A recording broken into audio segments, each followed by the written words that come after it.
Hola, ¿qué tal? Buenos días.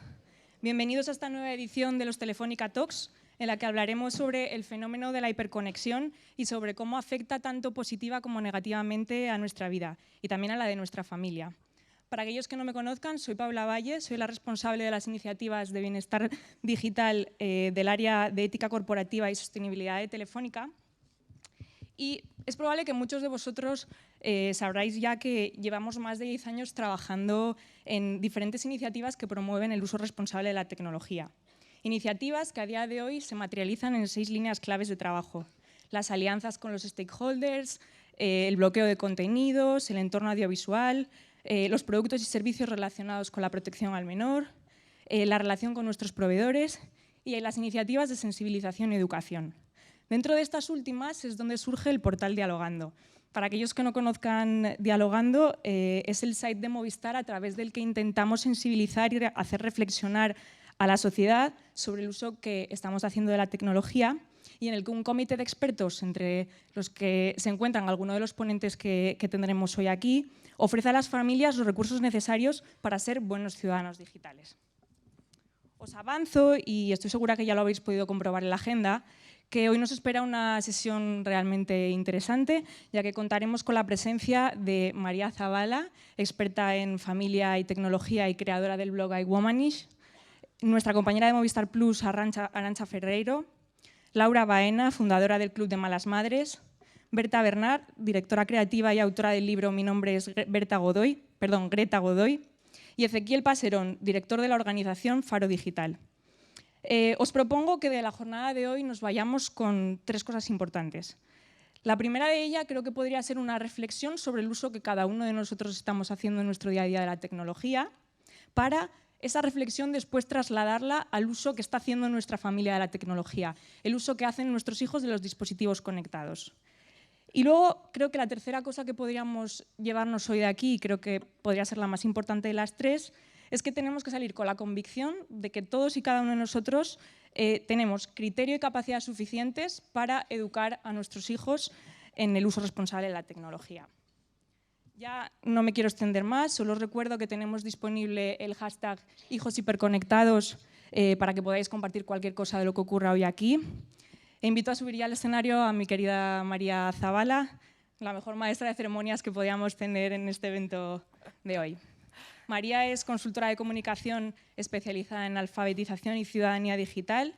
Trabaja junto a padres, profesores, estudiantes y empresas impartiendo talleres y conferencias sobre la relación que las familias tienen hoy en día con la tecnología. Es miembro de The Digital Citizenship Institute en Estados Unidos, colabora en distintas webs, entre las que por supuesto se encuentra nuestro portal Dialogando, y es también responsable del blog iWomanish, en el que comparte recursos e información para padres y educadores con el fin de potenciar el uso creativo, sano y responsable de la tecnología. Un placer, María, volver a contar contigo hoy aquí, y muchas gracias a todos. No, es muy pronto para que me aplaudáis, porque os puede gustar o no. Bienvenidos a todos, gracias por sacar un rato para hablar de un tema que está muy de moda y que nos preocupa a muchos. Paula me ha presentado con muchas cosas que suenan muy importantes, pero lo primero que soy es madre, tengo 3 hijos de distintas edades, tengo una adolescente, una preadolescente y un niño pequeño. Cuando Paula me invitó a moderar esta conversación de hoy, pues siempre empiezo a pensar un poco en qué historia puedo contar para que la gente que vengáis a escucharnos pues no se aburra, ¿no? Y terminé de toda mi reflexión con 3 preguntas a partir del título. ¿Qué significa realmente hiperconexión? Es decir, cuando consideramos que estamos demasiado conectados, cuando estamos conectados de una forma muy saludable y cuando estamos realmente desconectados por voluntad propia o por alguna razón forzada, ¿no? Porque no tengo tan claro esto de hiperconectado, ¿qué significa? Yo hoy os puedo decir que soy una persona hiperconectada y feliz, mañana deciros que estoy hiperconectada, muy dependiente de la tecnología y que no soy tan feliz. El fin de semana me voy a mi pueblo, estaré desconectada porque allí no hay ni 4G, ni 3G, ni G, y probablemente no esté tan feliz, o oye, sí, porque a lo mejor me voy a pasar por la naturaleza, respiro aire puro y bueno, pues me vuelvo más humana, ¿no? No tengo muy claro dónde está ese equilibrio entre hiperconexión, conexión a secas, desconexión o incluso, como me decía alguien ahora, reconexión, ¿no? Tenemos todos los días esto en la boca, ¿no? Estamos demasiado conectados, estamos siempre disponibles, siempre pendientes de lo que cuentan los demás, ¿no? Yo no tengo claro exactamente dónde están los baremos para definir qué es lo correcto. Después de esa hiperconexión, veía la palabra hijos felices, así como entre signos de interrogación, y tampoco tengo muy claro esto de la felicidad qué es. Porque yo hoy me despierto feliz, a mediodía lo llevo todo regular, por la noche me quiero meter en la cama, cerrar los ojos y no volver a despertar. No sé, no me parece una cosa que sea a largo plazo. Estos 3 hijos míos que tengo, pues a veces están muy conectados y a veces son felices, a veces su felicidad no tiene nada que ver con su tiempo de pantalla y en el caso de los adolescentes su felicidad es volátil. ¿No? O sea, mi hija de 12 se levanta a las 7 de la mañana, digo, hola cariño, ¿qué tal? Pues bien. ¿No? Y ni se ha conectado ni se ha desconectado, se ha despertado. Entonces la felicidad tampoco sé cómo ponerla junto al sustantivo de la hiperconexión. Y finalmente el tema de la educación, porque es verdad que vamos a hablar un poquito de cómo de conectados, hiperconectados o desconectados estamos los adultos, pero de lo que se trata aquí es de hablar de las nuevas generaciones, ¿no? Entiendo que la mayoría de los que estáis aquí tenéis hijos, y si no tenéis sobrinos, o los hijos de los vecinos, o algo que os preocupa, porque todo el día hablamos todos sobre cómo usan los niños las pantallas, aunque no sean los nuestros. ¿No? O sea, yo hablo más de lo que dejan otros padres hacer a su hijo con un móvil que de lo que yo le dejo hacer al mío con su móvil, ¿no? Esto se llama opinar y juzgar, pero lo hacemos todos. El caso es que educar hoy se ha convertido en un reto francamente odioso. Porque precisamente porque existe Internet y hay más información que nunca, bueno, pues nuestros niños tienen que comer saludable, comer de todo, ser responsables, hacer sus tareas. Tú al principio haz las tareas con ellos, pero no se las hagas tú porque tienen que ser autónomos, pero luego tienes que seguir estando pendiente porque en la agenda tienes que poner cómo respira el niño, ¿no? Pero no seas padre hipercontrolador o padre helicóptero porque tampoco se trata de eso, el niño tiene que ser libre, ¿no? Y apúntale a extraescolares para que desarrolle talentos, pero no a demasiadas, porque el niño tiene que saber aburrirse, porque aburrirse es algo que le permite desarrollar su imaginación, ¿no? Entonces tienes que estar con ellos, pero tampoco estar demasiado con ellos. Tienen que hacer deporte, pero tampoco demasiado deporte, porque no quieres un hijo vigoréxico. Entonces, pero además, ¿a qué deporte le apuntas, ¿no? Y luego está el tema de las pantallas. Los organizadores os han permitido hacer una serie de preguntas a los que quisierais antes de llegar a este evento. Y las preguntas son las mismas que a mí me hacen siempre los padres después de mis conferencias y son las mismas que me hago yo todos los días, ¿no? Y lo que buscamos es siempre garantías. O sea, ¿qué hago yo para que mi hijo no tenga ningún problema, ¿no? Con las pantallas o con lo que sea, ¿no? Pero es cierto que las pantallas nos han dificultado un poquito esto de educar. Yo me levanto con muchas ganas todos los días y me acuesto todos los días pensando que no lo estoy haciendo bien porque o no se han comido el brócoli o han jugado 5 minutos más al Fortnite de lo que yo hubiera deseado, o mi hija me ha vuelto a pedir TikTok y hemos tenido otra bronca. Entonces, tampoco tengo muy claro esto de educar bien si es una sola cosa. Lo que tengo claro es que no todas las familias somos iguales, no todas las personas somos iguales, y desde luego de mis 3 hijos, que hasta donde yo sé son los 3 de mi marido y mío, no se parecen entre ellos en nada, ni en cómo usan las pantallas. A uno efectivamente lo tengo que separar a golpes de la consola, a otro no. Uno se entretiene muchísimo con Netflix, otro ni lo abre. Entonces, como no son iguales, tampoco puedes tomar exactamente siempre las mismas decisiones y te tienes que guiar un poco por tus propios valores como familia, porque al final, como digo yo siempre, no es la tecla, es la persona. Somos nosotros los que tomamos decisiones cuando utilizamos tecnología, con todo lo demás también. Y de lo que se trata es que eduquemos a personas que tomen decisiones y sean consecuentes con esas decisiones. Esto del uso responsable de la tecnología es una frase súper bonita, pero yo no creo que sea una sola cosa. No creo que haya que cumplir con los criterios A, B y C para hacer un uso responsable de la tecnología. Creo que es un abanico mucho más amplio. De todo esto, de hiperconexión, desconexión, reconexión, conexión equilibrada, de felicidad, no felicidad, de si vivimos pendientes de los likes o nuestros hijos viven pendientes de los likes y cómo podemos evitarlo, de ese tiempo de pantalla, de educar en los tiempos que corren, de ponerse en el lugar de los jóvenes para llegarles de verdad, es de lo que vamos a hablar en este rato y para ello tengo la suerte de contar con mis compañeros que se suben conmigo y los presento mejor que Paula. No nos han dicho cómo nos tenemos que sentar. ¿Da igual? ¿Da igual? Bueno, pues veniros. ¿Dónde nos sentamos? Me pongo aquí para estar cerca de mi móvil porque estoy hiperconectada y de momento feliz. El chico. Uy, no sé si esto es políticamente correcto o que te dejemos ahí tan lejos. Ponte aquí. Vamos, inclúyanme. Muy bien. Bueno, Ezequiel Spaserón. Él es director de Faro Digital, que es una de las asociaciones sin ánimo de lucro en Argentina con mayor credibilidad y capacidad para promocionar y construir ciudadanía digital, divulgando sobre bienestar digital, que es una palabra muy de moda y muy importante, y empoderar a la sociedad para explotar todas las posibilidades que nos ofrece la tecnología, porque la tecnología tiene sus cosas malas, pero tiene sus cosas buenas. Por supuesto. Desde Faro Digital colabora con colegios y universidades, gobiernos y entidades como UNICEF y Telefónica. Es licenciado en Ciencias de la Comunicación por la Universidad de Buenos Aires y coordinador de la red latinoamericana Conectados al Sur, que reúne instituciones que estudian el vínculo de los jóvenes con las tecnologías digitales. Es súper joven, pero hace un montón de cosas. O sea que ya rompe algunos mitos, ¿no?, de las generaciones perdidas.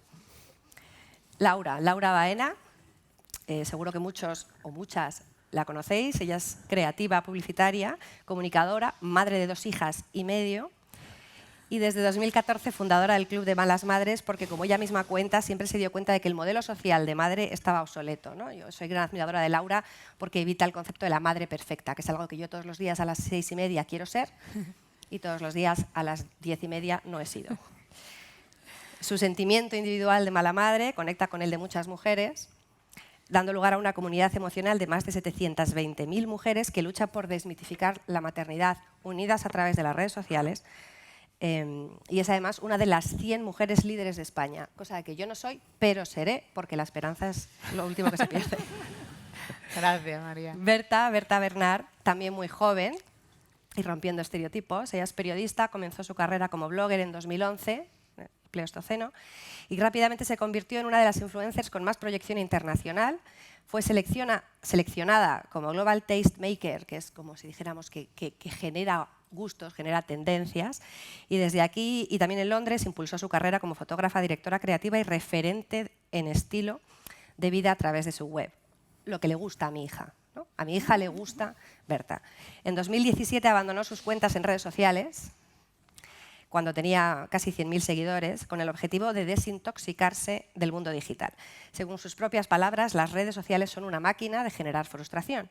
Un año después, 2018, Berta montó su propia agencia de generación de contenidos para redes sociales y este año ha presentado su libro Mi nombre es Greta Godoy, una especie de diario personal convertido en ficción en el que cuenta con mucha sinceridad su presencia en redes sociales, su huida de redes sociales y su regreso a redes sociales. Y finalmente Arantxa Ferreiro es gerente de licencias en Movistar Plus.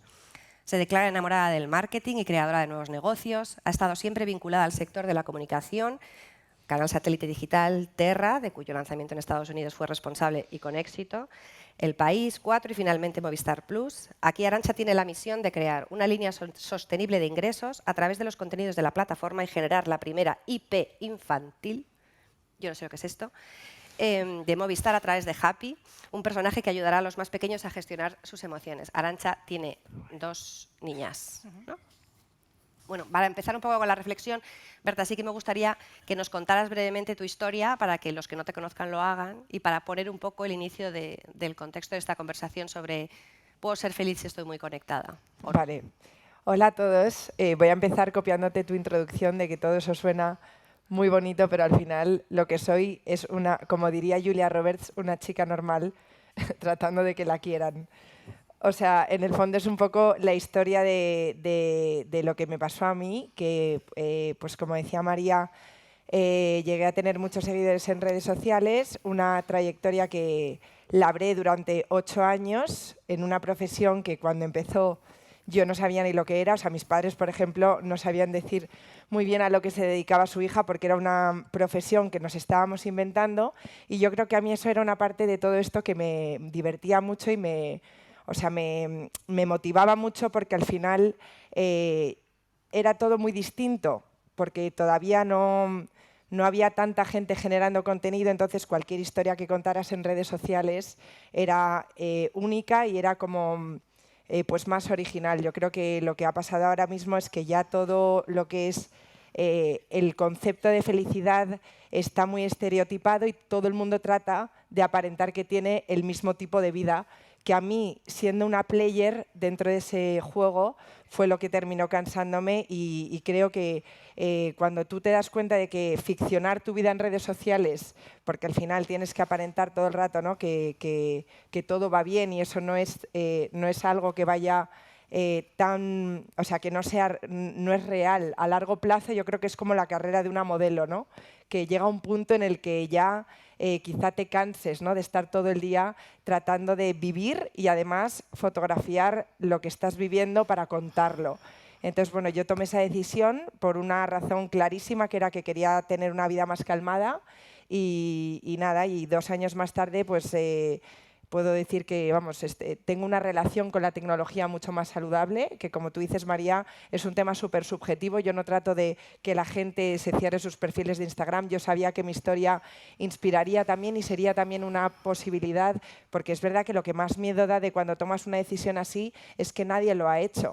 O sea, yo cuando decidí que iba a cerrar mi perfil, que para mí era una decisión muy importante que condicionaba mucho la forma en la que vivía, no sabía o sea, cómo iba a reaccionar incluso en el tiempo. Para mí, cuando tomé la decisión, pensé que lo primero que hice fue escribirme como mis 12 mandamientos de las razones por las que había decidido hacerlo y también fui como transformándome durante ese periodo, que fue muy importante, para recordar fuerte los motivos que me habían llevado a hacerlo. Y yo creo que eso es una cosa que al final, cuando tomas una decisión fuerte, siempre hay un momento que es como el de dar el salto y decir, ahora.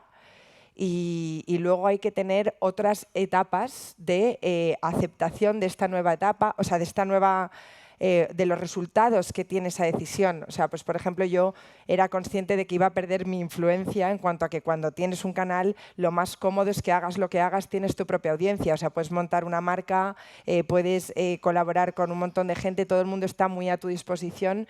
Yo, por ejemplo, cuando decidí cerrar mi perfil, sabía que a la hora de escribir una novela, el impacto que iba a tener esa novela sería mucho más lento, porque si yo tenía un perfil desde donde la publicitaba, iba a ser mucho más rápido las ventas, solo que la compraran los seguidores que tenía, pues a lo mejor hubiera sido mucho más rápido. Pero precisamente lo que me estoy dando cuenta es que en la vida lo más bonito y lo que más llena por dentro son las cosas que se hacen lento, las cosas que se cocinan a fuego lento y que se piensan, y que tienes como el tiempo de volver a replantearte cómo plantear ese proyecto. Por ejemplo, a la hora de escribir un libro, pues este libro a mí me ha llevado 2 años escribirlo, y lo que más he disfrutado es que yo he ido cambiando muchísimo durante ese periodo de tiempo, y he podido revisar lo que escribí en un primer momento y volver a plantearlo y asegurarme de que ese era el mensaje que yo quería transmitir.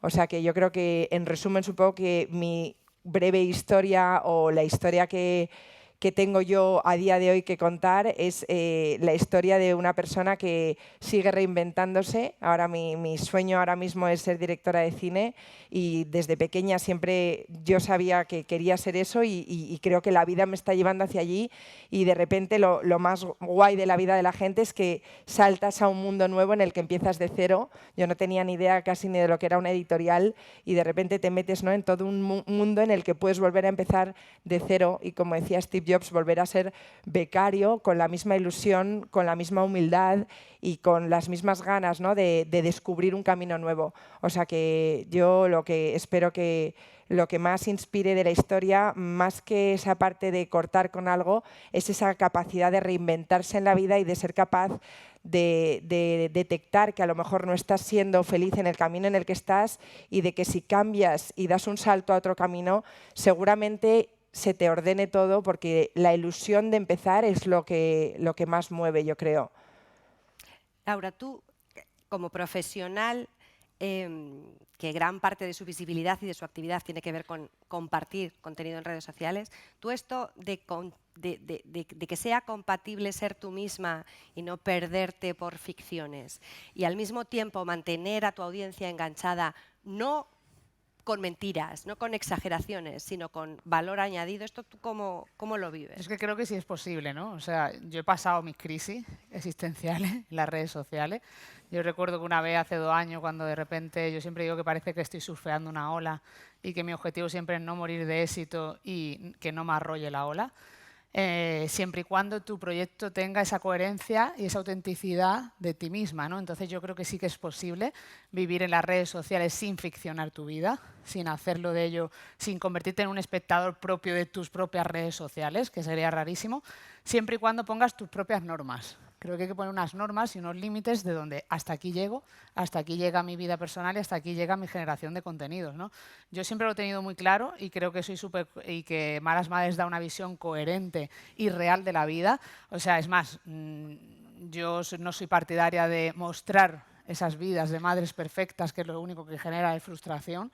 Creo que realmente el éxito de Malas Madres ha sido mostrar la realidad de la maternidad a todos los niveles y conectar con un montón de madres independientemente de su situación, de su nivel sociocultural, de si trabajan o no trabajan. Es decir, hay una conexión más allá de lo que se ve, porque es una conexión emocional lo que tiene Malas Madres. Es un sentimiento individual que conectó con una necesidad social de romper con un modelo y que a las Malas Madres en ese momento nos vino muy bien a través de las redes sociales porque no tenemos tiempo. Y la conexión fue a las 10 de la noche cuando de repente te sientas, haces silencio en tu hogar, tus hijas duermen y te conectas, y para mí fue un desahogo. Yo me desahogaba en Twitter buscando otras malas madres de mi especie y había muchísimas y salieron del armario y se creó una comunidad brutal que a través de las redes sociales lo que ha conseguido es muchas cosas. Es decir, a mí no me gustaría nunca ser como, tú sabes que yo odio los términos celebrity, influencer y cosas de esas, ¿sabes? De repente ayer me llega un mail de, nos gustaría tenerte en la premiere, en Fotocall como celebrity. Digo, ¿yo? Perdona, ¿qué hago ahí? Entonces yo pongo mis propias normas, sé dónde tengo que estar, sé realmente cuál es mi responsabilidad social.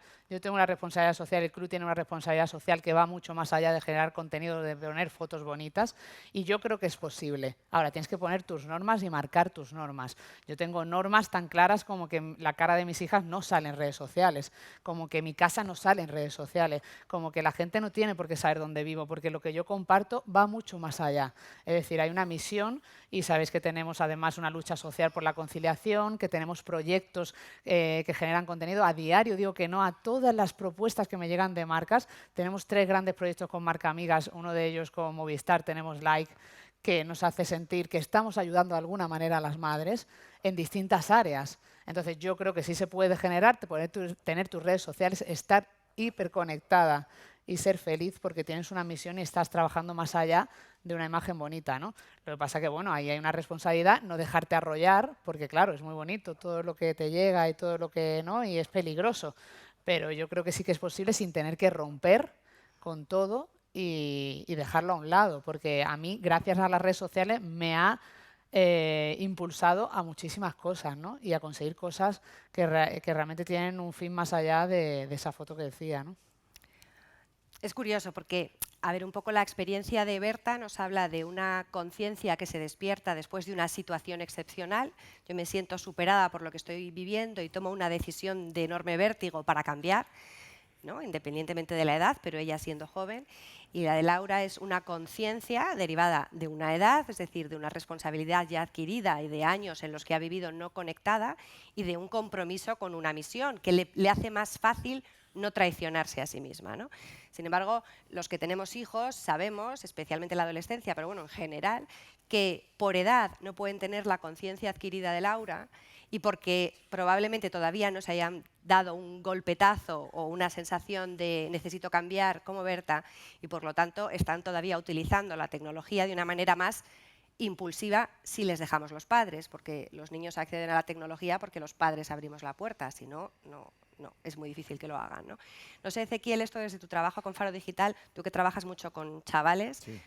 ¿cómo les ves? ¿Qué conciencia hay respecto a esto de me cuento pensando en quién me va a ver más que en cómo quién realmente soy? ¿Estoy demasiado poco o demasiado muchísimo conectado y esto es bueno o malo para mí? ¿Hay algún nivel de conciencia entre Sí. los chavales? A ver, creo que lo que dijeron las chicas al principio se encuentran como en la actualidad las charlas de café, las charlas de la familia, mismo lo que los medios de comunicación hoy un poco nos muestran como dos visiones, ¿no? Estamos pasando de una ciberutopía en donde pensábamos que Internet y las redes sociales era todo maravilloso, que quizás era el principio, cuando en 2007 empezaron a llegar las redes sociales puntualmente o se empezaron a popularizar, y hoy estamos entrando en una etapa en donde empezamos a ver algunos conflictos, empezamos a ver algunas problemáticas, empezamos nosotros también los adultos, o sea, creo que estamos un poco hablando de hijos hiperconectados, pero nosotros también los adultos nos tenemos que hacer cargo de eso. Y me parece que un poco, retomo lo que dijo Laura, no uso la palabra equilibrio, pero me parece que es tender un poco hacia ese lugar, ¿no? Nosotros hablamos mucho desde Faro Digital del uso crítico, y muchas veces nos preguntan qué es ser crítico. Y bueno, ser crítico es estar atentos, ¿no? A ver, creo que todos los que estamos acá en esta sala somos adultos, somos mayores de edad, nos hemos criado en la época de la televisión. A mí mis padres me decían que no tenía que creer todo lo que veía en la pantalla, ¿no? en la tele. Y hoy un poco aplica también a lo que sucede con las pantallas digitales. Están sucediendo muchísimas cuestiones para los niños y para las niñas. Cuanto más chicos, o sea, ingresan a este mundo digital, más mediada está su vida. Nosotros solemos hablar del término de chupete electrónico, ¿no? Que lo vemos muchas veces en familias con niños chicos que es un gran recurso. O sea, yo no tengo hijos, pero tengo muchísimos amigos que los tienen. No puedes hablar, puedo hablar con la misma libertad. Listo, claro. me retiro. Pero bueno, muchas veces sucede, ¿no? Estamos en una comida y hay niños y bueno, requieren atención. Hablar de este término de la atención, ¿no? Un poco como para abrir el debate, quería hablar un poquito de eso, ¿no? De cómo se da hoy el modelo de negocio de las redes sociales, que nuestra atención es justamente un poco lo que los Facebook, los Instagram, los WhatsApp, los Twitter, los YouTube están compitiendo por nuestro tiempo en esas pantallas, ¿no? Y bueno, vuelvo atrás y cierro esa historia. Los niños requieren nuestra atención y muchas veces nosotros también tenemos nuestra vida. Retomo muchas de las cosas que dijiste al principio. Y si utilizamos los dispositivos como chupete electrónico, le doy al niño la tablet y ya puedo hacer mi vida, y desde muy chicos empiezan a tener un vínculo, una relación con la tecnología, y nosotros los padres o las madres estamos por fuera de eso y no dialogamos de lo que sucede, de las prácticas, de las conductas que practican en esos espacios, ya más adelante se nos va a complicar. Y ya cuando empiezan a tener edad escolar, que es un poco el terreno donde trabajamos nosotros, que lo compartimos, empiezan a haber problemáticas sociales como la discriminación en Internet, la viralización de las imágenes íntimas, que son todas cuestiones sociales. Entonces muchas veces nosotros los adultos nos rompemos la cabeza diciendo cómo puedo hacer para acompañar a mis hijos en Internet si no sé tanto o no sé tanto como ellos, ¿no? Pero no es una cuestión técnica, no hay que ser técnicos en seguridad informática para poder dialogar de lo que sucede en redes sociales, porque principalmente son cuestiones sociales. Son cuestiones que desde el diálogo, desde el acompañamiento, nosotros tratamos de abordar para construir estos términos que sí, son muy subjetivos, el uso responsable. De vuelta, vuelvo a mencionar lo del uso crítico, el hecho de poder estar atentos, el hecho de no usar los dispositivos digitales porque sí, ¿no? De manera automática, que nos pasa todo el día a nosotros. Cuento anécdota personal de hace 2 meses. Yo estoy viviendo acá desde enero, 8 meses más o menos. La cuestión es que trabajo mucho para Argentina, entonces la jornada arranca a la mañana y termina a la mañana, a las 2, 3 de la mañana, que todavía son las 7, 8 de la noche allá. Y empecé a sentir que necesitaba dejar de tener el móvil en la mano. Y, a ver, cada receta le aplica a cada uno, ¿no? Yo lo que arranqué a hacer es, por ejemplo, comprarme un despertador analógico y el celular ya no entra en mi cuarto. Y puede parecer chiquitito, puede parecer algo que no va a cambiar tanto. A mí me cambió mucho el vínculo diario, o sea, durante todo el día con el dispositivo móvil. ¿Qué quiero decir con esto? Me parece que tenemos que de vuelta hacernos cargo de que muchas de las cuestiones de nuestra vida están sucediendo en las pantallas. Ya me parece que diferenciar lo que es online de lo offline es un poco complejo, mismo cuando charlamos o cuando queremos educar a los chicos en estos temas. Y empezar a hacer nuestras reglas de uso, ¿no? Un poco lo que decía Laura también, yo voy hasta aquí y ya después de acá no paso. Creo que es un poquito por ahí y todo el tiempo me parece que lo que hacemos con Faro es abrir el juego. Nosotros en los talleres que damos, en las clases que damos con los chicos, sobre todo con los más jóvenes, no tratamos de que sea unidireccional. Tratamos de que primero prime la escucha. ¿Qué quiere decir esto? Escucharlos, que el interés sea genuino. Cuando hablamos de temas de Internet a ellos les interesa un montón porque son cosas que les importan. No mires el reloj, es que, pero dejo no de por hablar, ti, es para que no me regañen. Listo, Tú perfecto. Te estoy escuchando súper Digo, me parece que desde esa estrategia que tenemos nosotros como ONG, que llegamos al terreno, se puede aplicar también en la familia. Sé que es complejo, uno está todo el día trabajando y luego toca también estar y formar y acompañar y tenemos nuestros miedos, no nacimos con estas herramientas, pero me parece que la escucha es un elemento que todas las personas tenemos. Claro, pero esto que tú dices, esto último, me agarro a una de las últimas palabras, ¿no? Ezequiel dice miedo, sí. Y yo creo que muchas veces tomamos muchas decisiones sobre esta desconexión nuestra o de nuestros hijos precisamente a partir del miedo, ¿no? Nos da miedo lo que les pase a nuestros hijos en Internet, nos da miedo que demasiado tiempo de pantalla les vuelva tontos, nos da miedo que nosotros perdamos el norte porque estamos siempre pendientes de una pantalla, y entonces tomamos decisiones para reconvertir situaciones, ¿no? Yo creo que también esta reflexión se trata de invitaros a todos, a nosotros también, a no tomar las decisiones a partir del miedo, porque pues al final son decisiones que no siempre nos llevan a un buen camino, ¿no? Yo también es cierto que de vez en cuando en Instagram, por ejemplo, sigo a muchas madres y de vez en cuando hago limpia, pues porque no puedo seguir siguiendo a las que llevan a sus hijos siempre bien peinados, vestidos iguales, su casa está ordenada, hacen comida súper rica que les queda muy bien y el pastel sube y no se quema, no sé, a estas madres las dejo de seguir porque me estresa. Porque bueno, sí, hago limpia, ¿no? Es que va por ahí, me parece que vivimos... Pero no por miedo, por poquito a lo mejor, pero porque yo necesito mi propia seguridad en mí misma también, ¿no? Y más que estamos mirando todo el tiempo lo que sucede con otras personas y un poco lo que sucede en Instagram y en Twitter, es un recorte. Sí, pero aquí estamos, lo reducimos todo a redes sociales. Yo siempre digo que tecnología es muchas más cosas. Claro. Y en el caso concreto de nuestros hijos, a ver, aquí hay mucha gente, bueno, a lo mejor hay alguien que me dice, mira, yo no estoy en Facebook, no estoy en Instagram, no estoy en Twitter, estoy a salvo, ¿no? Pero todos tenemos algún tipo de vida digital y todos tenemos algún tipo de huella digital con tal de que utilicemos un correo electrónico, gestionemos nuestra banca online, compremos en Internet cualquier producto, tú creas tus propios recorridos que ya se encargan otros de tener muy bien trazados, ¿no? O sea que aunque tú no compartas nada en Instagram, no estás a salvo de la infoxicación que te puede llegar con múltiples opiniones desde el exterior, ¿no?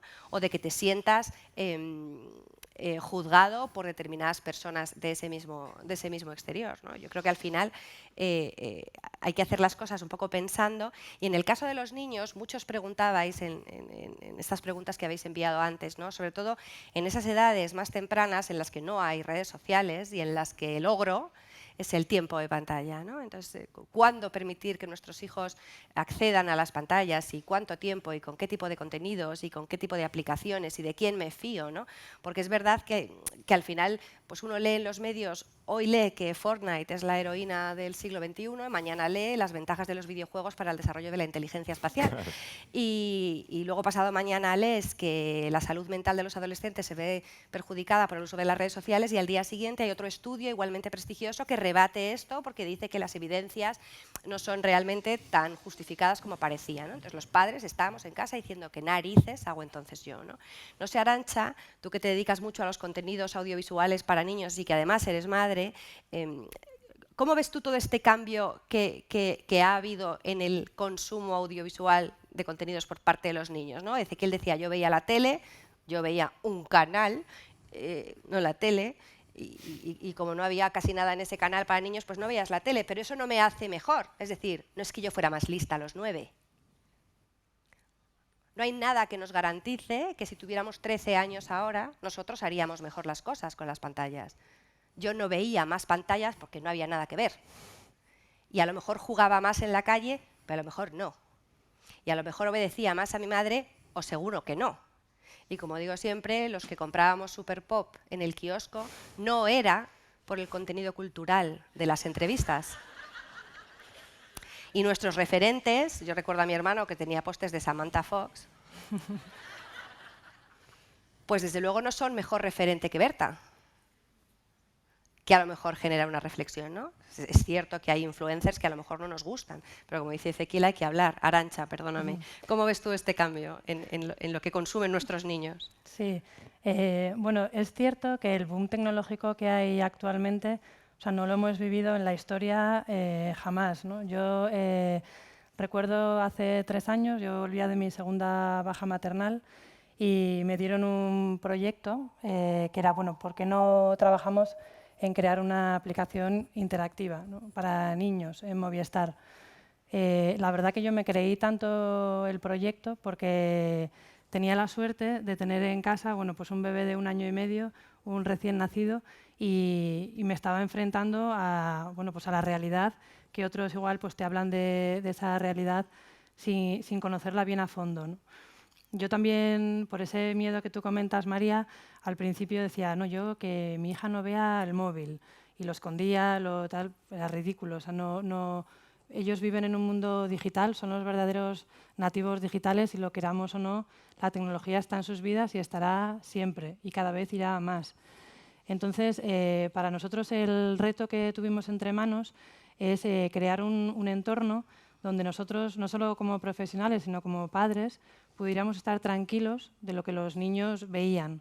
Porque es verdad que por nuestra propia experiencia pues, veíamos que el mundo YouTube pues, ofrecía mucho entretenimiento, entre comillas, para niños, pero de cosas que entendíamos que no eran aptas para ellos, que no les aportaba gran valor.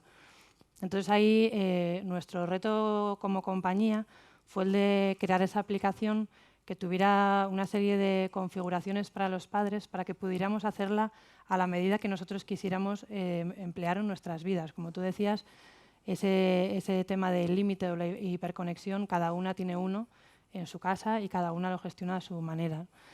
Entonces, desde el punto de vista profesional, es verdad que lo que tratamos es de que la tecnología se ponga a nuestro favor y podamos dar herramientas para poder utilizarla de una manera, bueno, pues higiénica o efectiva. Y por otra parte, también, bueno, pues, como estamos, la verdad, muy entusiasmados con el proyecto, empezamos también a crear contenido, porque veíamos que una aplicación por sí pues, no tenía mucho sentido si no iba acompañado de un personaje infantil que lo acercara más al niño y que le hablara un poco su idioma. Y así es un poco como nació Happy. Yo siempre digo que este personaje nace de profesionales, padres, por encima de todo, que compartimos una misma ilusión o reto, que es el de poder dar a nuestros hijos contenidos que realmente sintamos que nos hacen el mismo beneficio que nos hicieron a nosotros muchos dibujos animados que veíamos pues, cuando solo había un canal, ¿no? Y esa es un poco la pasión que nos mueve. Dentro de poco tendremos ya este contenido, digamos, visible.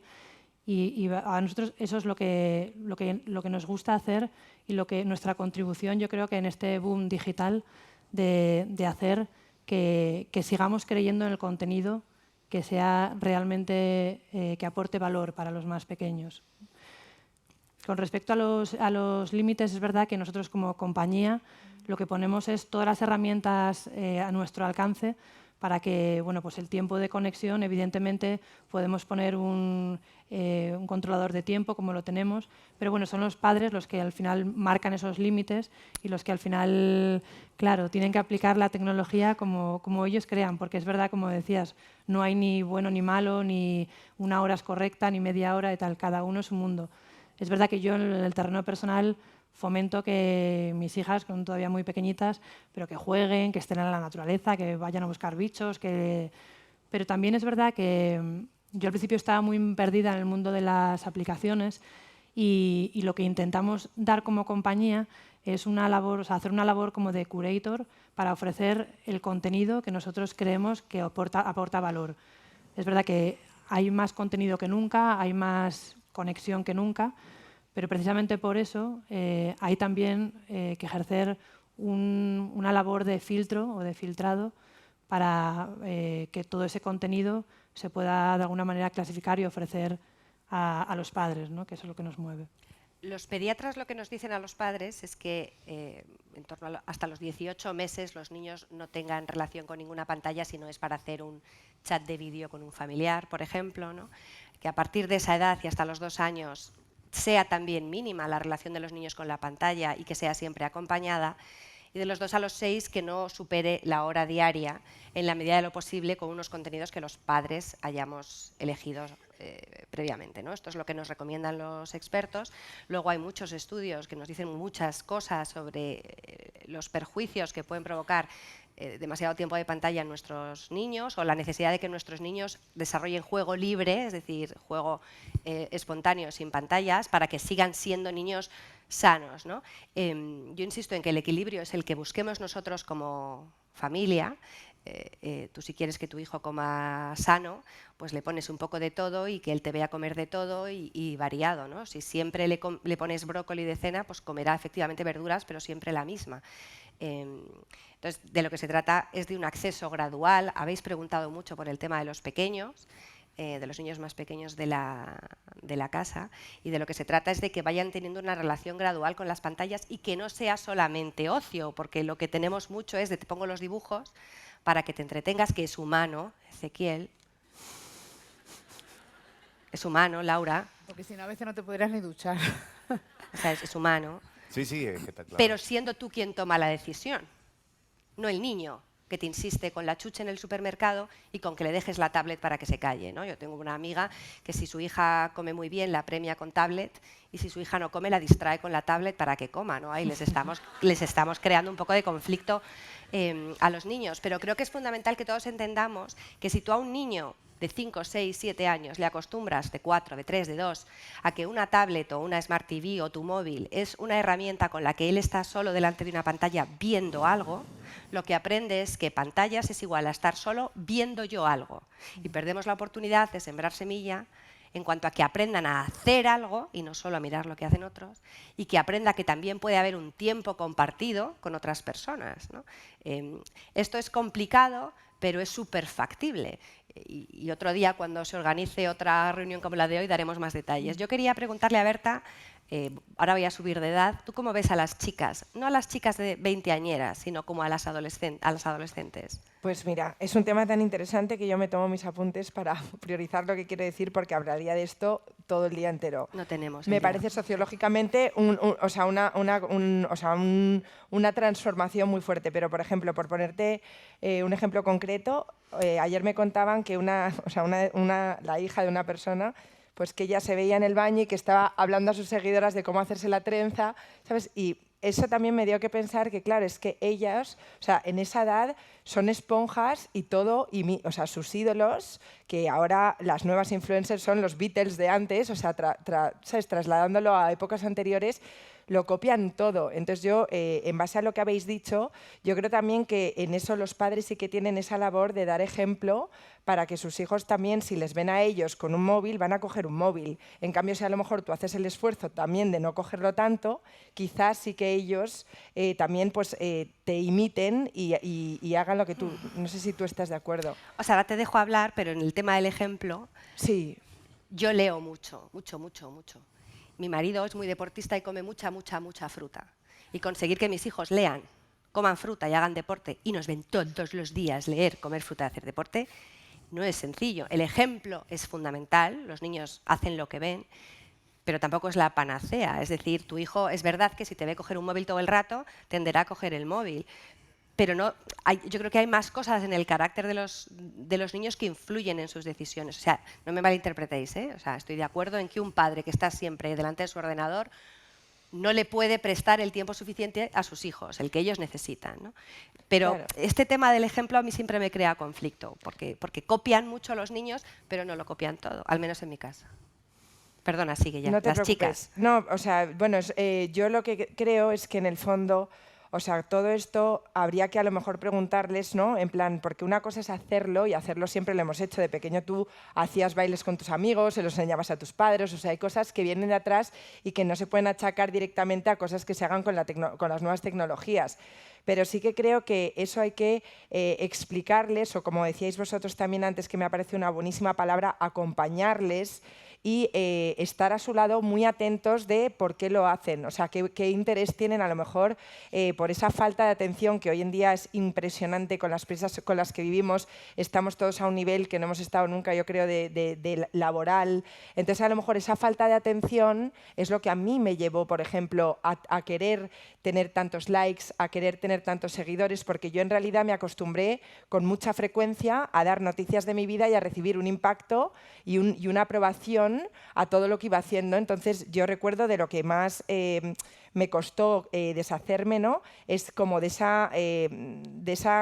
ese acompañamiento virtual de estar todo el rato recibiendo esos aplausos, ¿no? Esos fantasmas envenenados que al final te van alimentando, y es una especie de gasolina que pones tú en tu vida y que al final das el poder a la gente de que opine todo el rato, ¿no? sobre lo que tú haces. Entonces yo, por ejemplo, ahora pues, he tenido que hacer como todo cambio ciertos esfuerzos de a lo mejor hacer una cena estupenda para mí y acostumbrada a fotografiarlo todo y a tener que mandarlo, que es que ya llega un punto que hay que plantearse que a la gente le da igual. O sea, en plan, ya no podemos tratar de hacer todo el rato fotos de todo lo que vivimos y mandárselo a nuestros amigos, porque ya los grupos están sobreexplotados de información, de todo un poco lo mismo.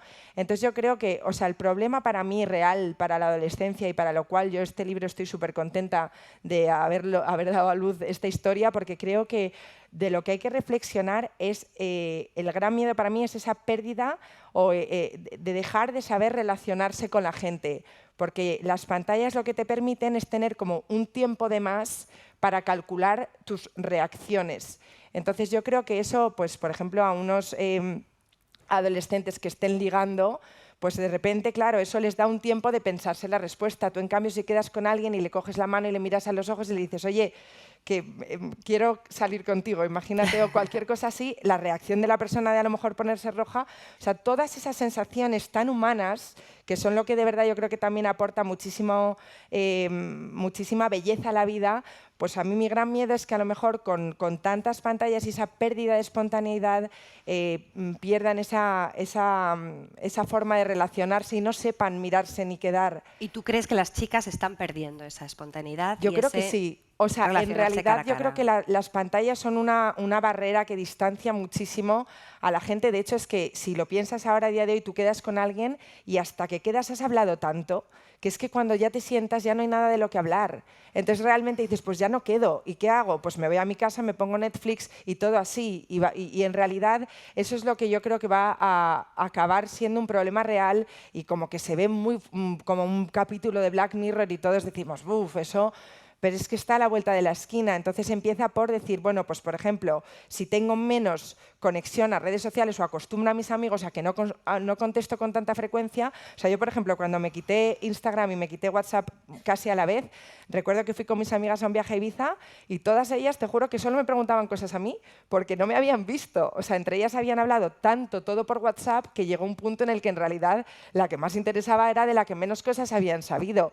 Y yo creo que todo esto de las tecnologías, también, como decía Ezequiel, en un primer momento fue muy divertido y a todos nos conectó y podías hablar con un amigo tuyo alemán y estar en contacto con tal, pero ha llegado un punto en el que yo creo que es mejor dar un pasito para atrás y tenerlo todo un poco más equilibrado, que es un poco lo que yo propongo en mi discurso.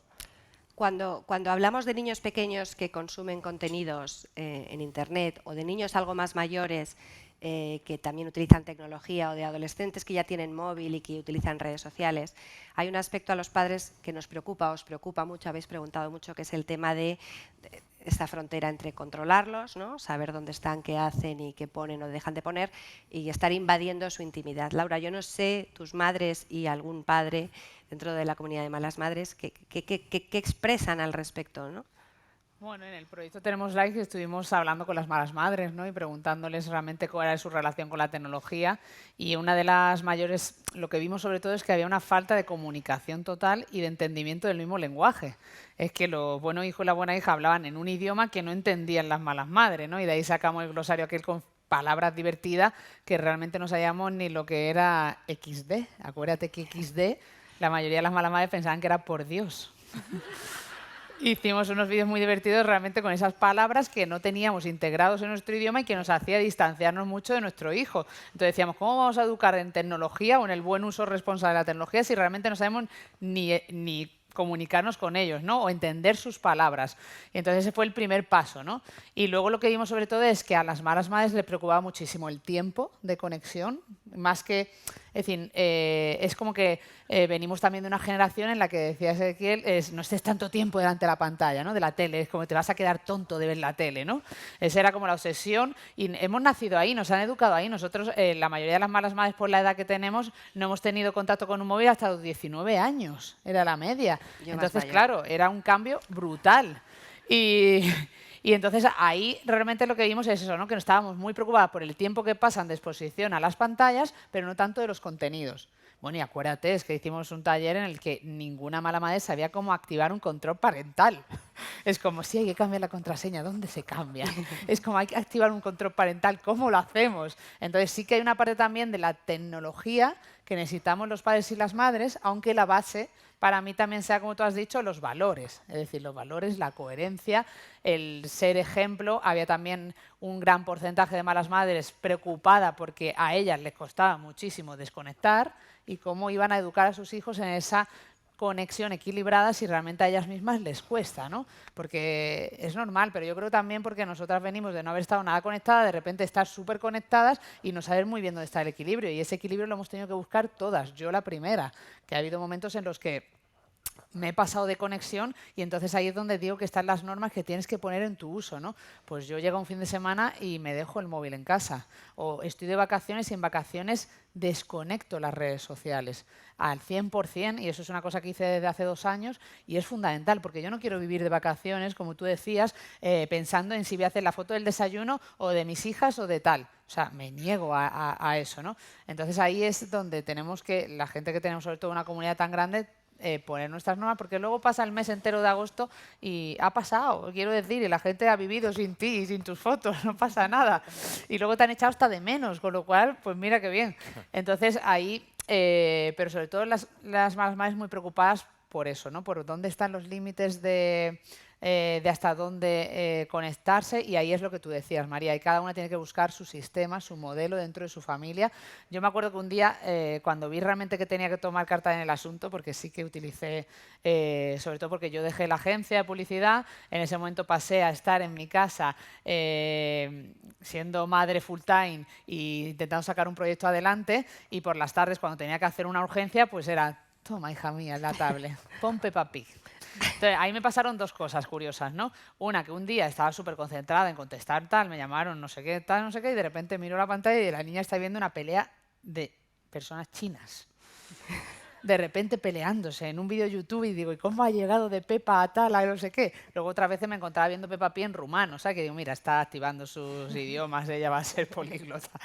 Pero sobre todo una vez me preocupé bastante cuando intenté quitarle la tablet a mi hija mayor cuando tenía 4 años, se la intenté quitar y ella decía, no.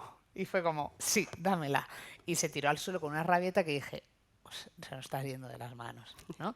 Entonces ahí empezamos a poner normas también en casa, y ellas saben ya, las buenas hijas saben que solo pueden usar la tablet los domingos por la tarde y si se han portado estupendamente bien. Con lo cual muchos domingos tampoco la tienen. Otra cosa es que a lo mejor un día, pues de repente, ¿no? Pues estemos viendo algo, o un vídeo, o usar la tecnología de otra manera. Las 2 familias de mi marido y mía están en Málaga. Entonces la manera de comunicarse con sus primos, con sus abuelos, a través de, puede llamar FaceTime. La buena hija 1 le manda WhatsApp, iconitos a la abuela. Quiero decir, pero es una manera de utilizar la tecnología amable, ¿no? La parte más de te dejo y tú juegas con tus aplicaciones y tal, solo un día a la semana. Eso evidentemente tienen 7 y 4 años, no creo que pueda aguantarlo durante mucho tiempo. Porque la mayor ya me está preguntando todos los días de su vida que a qué edad le damos el móvil. Ya, esto ¿Sabes? ahora vamos a hablar que con este era una de las preocupaciones que también tienen las malas madres, ¿cuál es la edad a la que hay que dar el móvil? Y bueno, para terminar, eso, a mí me parece importante lo del ser ejemplo, ¿no? Ser ejemplo, pero también porque ellas vean que usas las tecnologías para algo con coherencia y con un sentido, ¿no?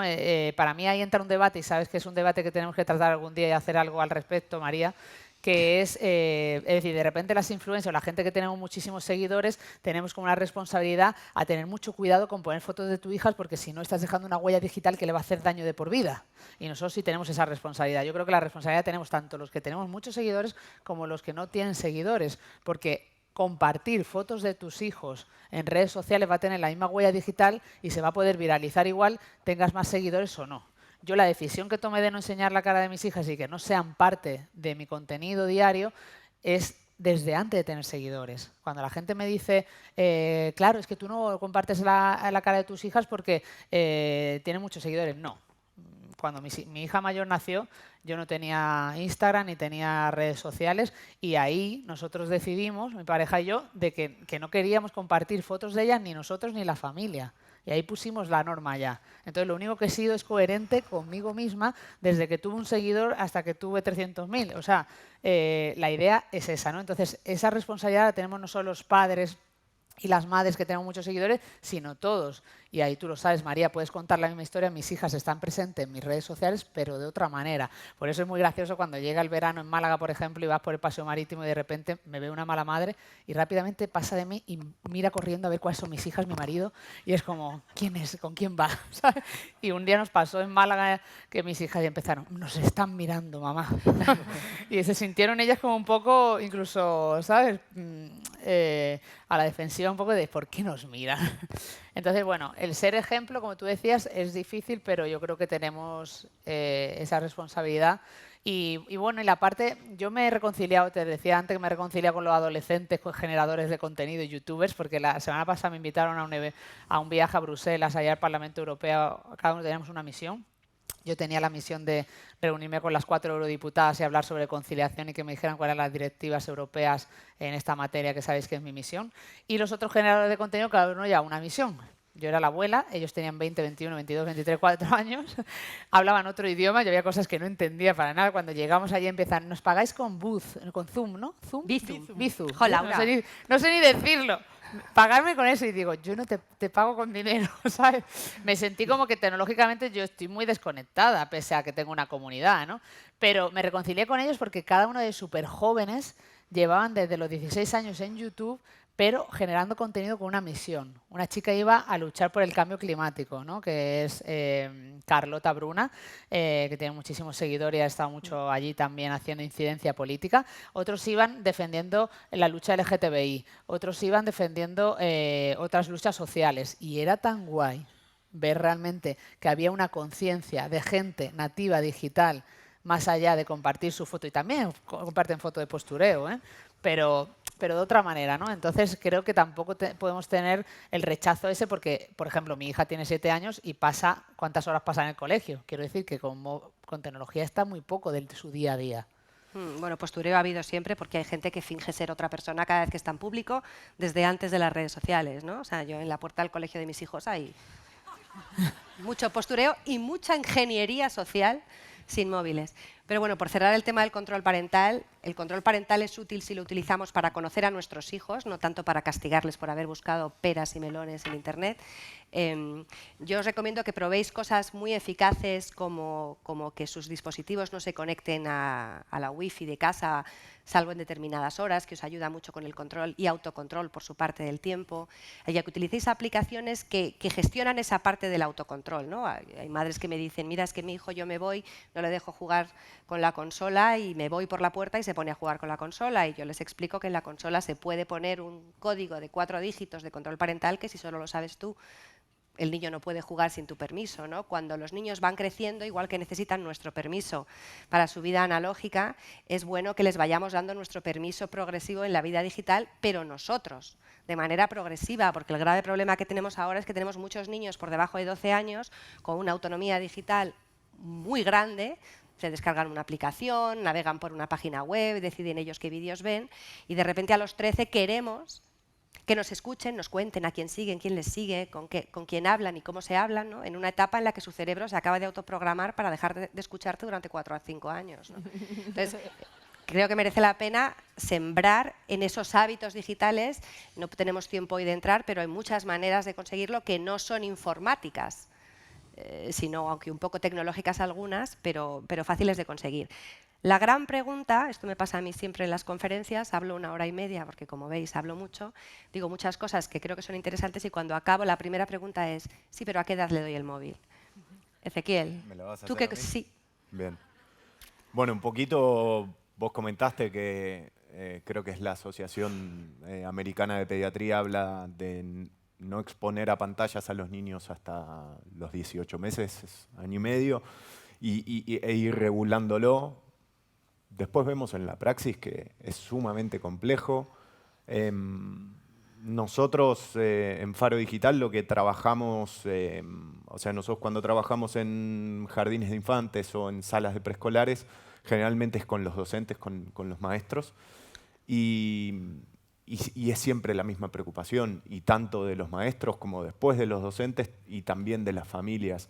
Yo creo que cada uno en su casa tiene que encontrar, en la medida de lo posible, el registro o el momento adecuado. Creo que estuve aprendiendo mucho en este panel. Me parece que a ver, entender que todos los jóvenes, que todos los niños que todas las personas somos distintas, y que me parece que de la preocupación es pasar a la ocupación. Digo, que estemos todos preocupados es algo que ya lo sabemos, si no, no habría tanta gente en este momento, en este lugar. Me parece que el ocuparse es acceder a la información. Información hay por todas partes, hay videos, hay contenidos de calidad. Tampoco, o sea, queda un poco como una imagen de estigmatizar a las redes sociales. Y digo, estábamos viendo acá con Laura un sinfín de ejemplos súper positivos. Me parece que hay que buscar la información, hacerse cargo de eso y poder encontrar, conociendo nosotros a nuestros hijos, su etapa madurativa, cómo va su desarrollo, e ir viéndolo en base también a cómo ellos se vinculan con sus otros. O sea, si en la escuela a un niño de 5 años todos sus compañeros ven YouTube, va a ser súper complejo para esos padres poder decirles que no, ¿no? O mismo si el dispositivo tecnológico que sea, el celular o las computadoras o las tabletas están adentro de las aulas, que ahora sé que hay todo un debate, pero hay un sinfín de escuelas que ya trabajan con tecnologías o con pantallas en las aulas, y luego el niño vuelve a casa y es simplemente una prohibición. Entonces hay que tratar de ser coherentes ahí con ese mensaje, y de vuelta, repito, me parece que todo va de ocuparse y de dialogarlo, y me parece que desde incorporar a los jóvenes a la co-construcción de esas reglas, eso me parece que, no sé si me lo vas a rebatir. No te lo... No te lo rebato. Bien, no, perfecto. No. Aquí en España es cierto que la policía nos dice que esperemos a los 14, ¿no? Porque se habla mucho de que... ¿Pantallas? No, redes? los móviles. El móvil. Ah, bien, perfecto. El móvil. Okay. Porque como que parece como que esa es una edad a la que el niño va a ser capaz de gestionar según qué conflictos o según qué situaciones. Yo me río mucho porque, claro, hay adultos con 40 y pico años que no saben gestionar ningún conflicto ni con el móvil ni sin el móvil. Luego no es solo la edad, ¿no? El Instituto Nacional de Estadística dice que en España el 50% de los niños con 11 años ya tiene móvil. Yo voy a colegios, pregunto a los padres y justo en esos coles nunca hay padres que den móviles a sus hijos a los 11, pero el caso es que esta es la estadística. Yo lo que suelo recomendar es primero que pensemos en la ocasión, mejor no regalar el móvil con motivo de una ocasión especial para que el niño no entienda que el móvil es suyo, porque no lo es, porque el móvil si no tiene internet el niño no lo quiere para nada y ese internet existe en el móvil porque vosotros lo pagáis. Luego pensar en la ocasión, configurarlo, tanto con Google como con Apple hay funcionalidades que te permiten que ese móvil se identifique como de un menor para que no pueda descargarse cualquier aplicación que le apetezca o crearse cualquier perfil en redes sociales, ¿no? Poner una serie de normas y hablar mucho y escucharles. Porque al final, Berta, hay una pregunta que nos ha hecho uno de los asistentes, bueno, espero que haya venido, que dice el otro día, no, esta no es, esperad, perdonad. Dice, la mayor parte de los influencers miden el éxito por el número de seguidores o likes que tienen y en función de ello se alcanza el éxito. Porque la realidad, Laura, es que cuanto más íntimo es lo que cuentas, más likes tienes. Hombre, y más seguidores tienes. Si enseñara la cara de mis hijas, ya te digo que... Claro, porque yo no suelo enseñar a mis hijos, pero si de repente un día los enseño y digo feliz cumpleaños, mi amor, te quiero, esa es la foto que más likes tiene, aunque luego me pase 10 meses poniendo otras fotos, ¿no? Berta, para conseguirlo muchos de estos influencers publican contenidos comprometidos con su integridad, intimidad o incluso la intimidad de sus hijos. ¿Cómo podemos hacer entender a nuestros hijos que la finalidad de las redes sociales no es esa? Si los más jóvenes reciben estos ejemplos, ¿cómo podemos hacerles entender que los followers no son lo más importante? Pues yo creo que al final, recuerdo una conversación que tuve hace muchísimo tiempo con una influencer que ella me decía, yo solo pongo fotos de mí porque si no, no cogen likes. Y pensé, qué horror, vaya prisión. O sea, yo creo que ahí es lo que decía antes, yo creo que en el fondo hay que acompañarles en todo el proceso, desde que piensan en la foto, hasta que la ejecutan, hasta cómo ponen el texto, hasta que ya la publican y hasta la aceptación y los comentarios que recogen, porque ya no es el problema del tiempo que pasas consumiendo, es cómo cambia tu vida para el tiempo que le dedicas a prepararte esa foto y al después. O sea, es que en el fondo puedes estar todo el día pensando en esa foto, entonces también eso hace que luego le des muchísima importancia al resultado de la foto. Entonces yo creo que lo que les diría es, no sé si responde bien a esa pregunta, pero yo creo que tratar de acompañarles durante todo el proceso y como vosotros también proponíais, que yo también aprendo muchísimo de lo que habéis dicho, creo que lo importante es estar desde una forma, o sea, desde un punto de vista y desde un punto como de amigo. Porque al final si te ven como un padre que está desconectado, que no tiene ni idea, que a ti no te ha tocado por generación, estás fuera. O sea, yo creo que en el fondo tienes que hablar su lenguaje, tienes que dedicarle tiempo al niño, o sea, que para ti a lo mejor es una tontería, pero es que en esa edad que un amigo te deje de seguir es un drama. Es como cuando un amigo te dejaba de llamar y o sea, los problemas del cole son enormes.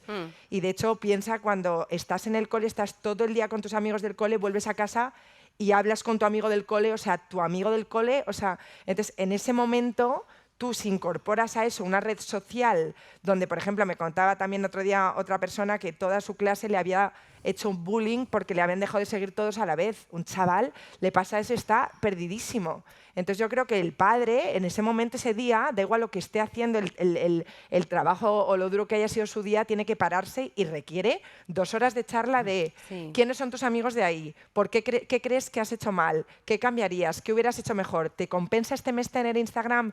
¿Crees que a lo mejor es más útil quizá quitártelo unos días y volver cuando todo esto haya pasado? O sea, todas esas preguntas son las que creo que hay que hacerle a una persona que, aunque realmente sean jóvenes de edad, un chaval de 11 años hoy en día sabe latín. O sea, nosotros, yo creo que, o sea, yo recuerdo a mi abuela cuando yo hablaba con ella y o sea, flipaba con que yo viviera en Londres, tuviera una tarjeta de crédito, me moviera. O sea, en el fondo, los tiempos han cambiado y las cabezas de un niño o de un adolescente ya hay que tratarles de adultos, porque al final, ¿sabes? Sí que hay en ese sentido, psicológicamente hablando, creo que hay que hablarles muy de tú a tú y empatizar mucho con su momento. Sí, yo creo que educar, hay que diferenciar. María, educar también, para mí es fundamental que mis hijas educarlas en la autoestima desde pequeñas, antes de las redes.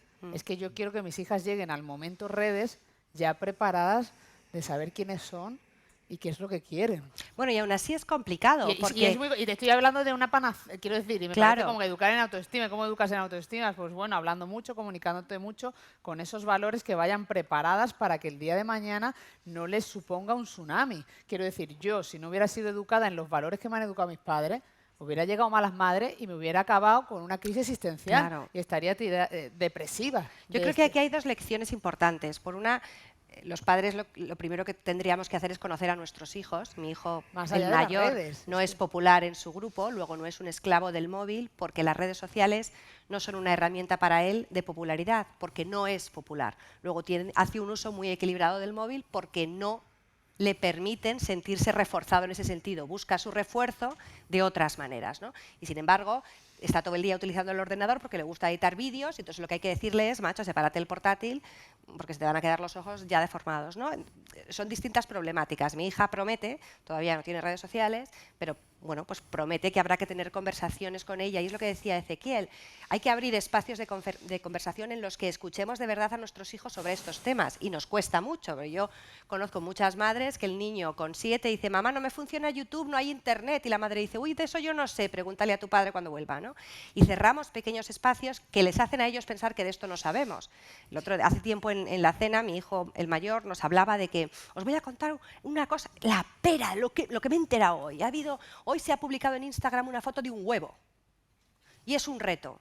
Es una cuenta ficticia que quiere que todos demos like para que se superen en likes a la foto con más likes de la historia de Instagram, que es una de Kylie Jenner, que es hermana de las Kardashians, hay que ponerse las pilas. Y bueno, pues claro, mi marido y yo, ante lo del huevo, pues nos miramos y decimos, o sea, lo hemos hecho todo mal, ¿no? Porque lo más interesante del día para él es una foto de un huevo en Instagram, ¿no?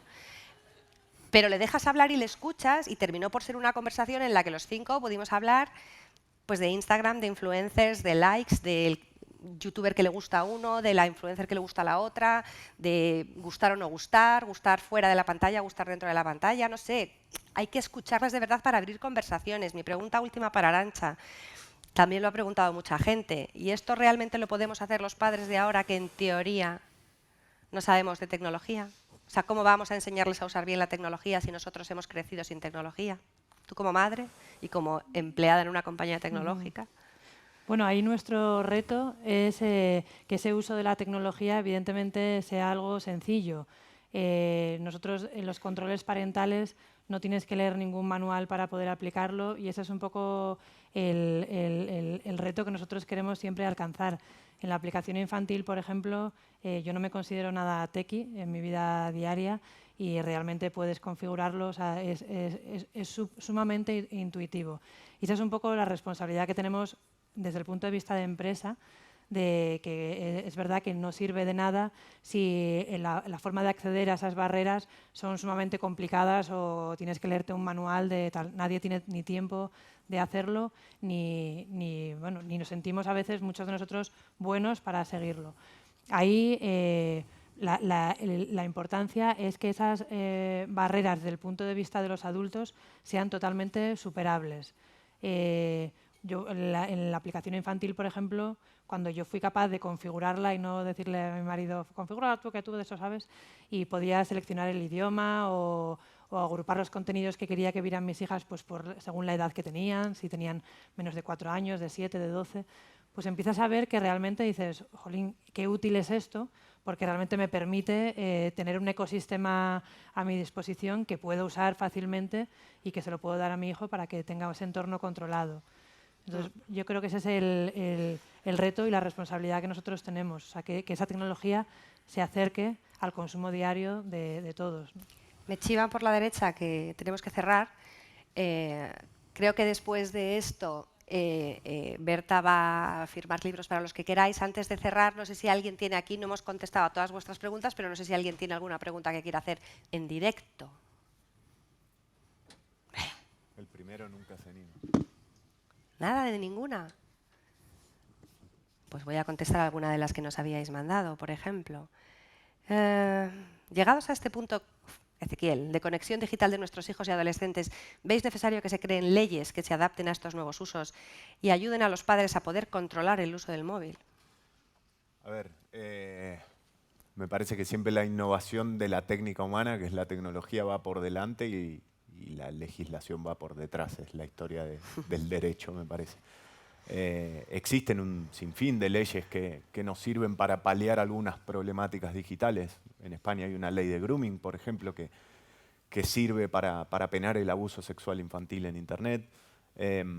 Lo que sí nosotros consideramos desde Faro es que es interesante empezar a estudiar cómo paliar esto que hablaba antes yo de la economía de la atención, o cómo poner la innovación de las tecnologías no solamente en pos de las necesidades económicas de las empresas, de las ganancias de las empresas, principalmente de las redes sociales, sino también en pos de las necesidades humanas.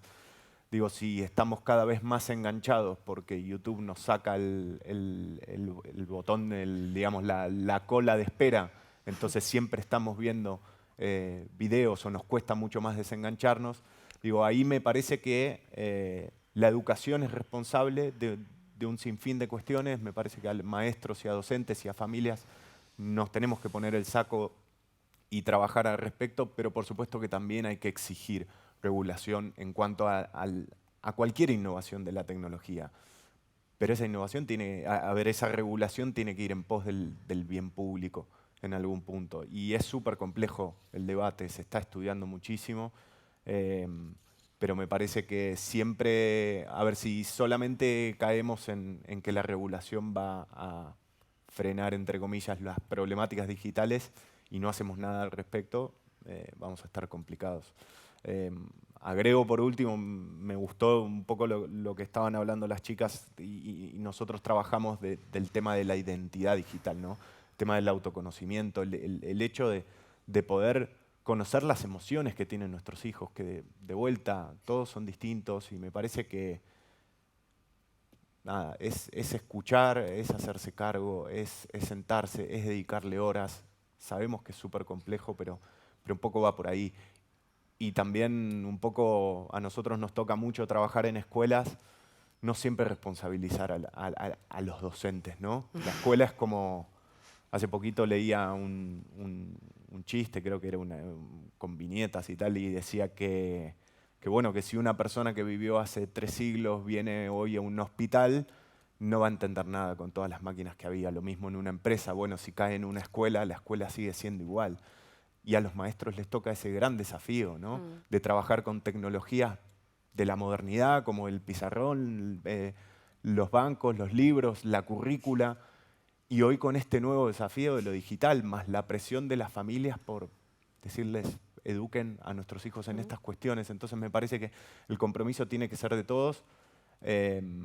Y para cerrar la respuesta a tu pregunta, me parece que es interesante abrir los debates. Está bueno que sean espacios así como de la Unión Europea, lugares como Bruselas, en donde se puede en algún punto desde organismos supranacionales frenar un poquito todo este avance de las grandes empresas tecnológicas que me parece que muchas veces se nos va un poquito de las manos. Para que iniciara la pregunta, sí hay legislación y hay sentencias que dictan jurisprudencia sobre estos temas de controlar el uso de la tecnología. Cuando haya más tiempo podemos abordarlo. ¿Alguna pregunta más? ¿Atol? ¿No? Gracias.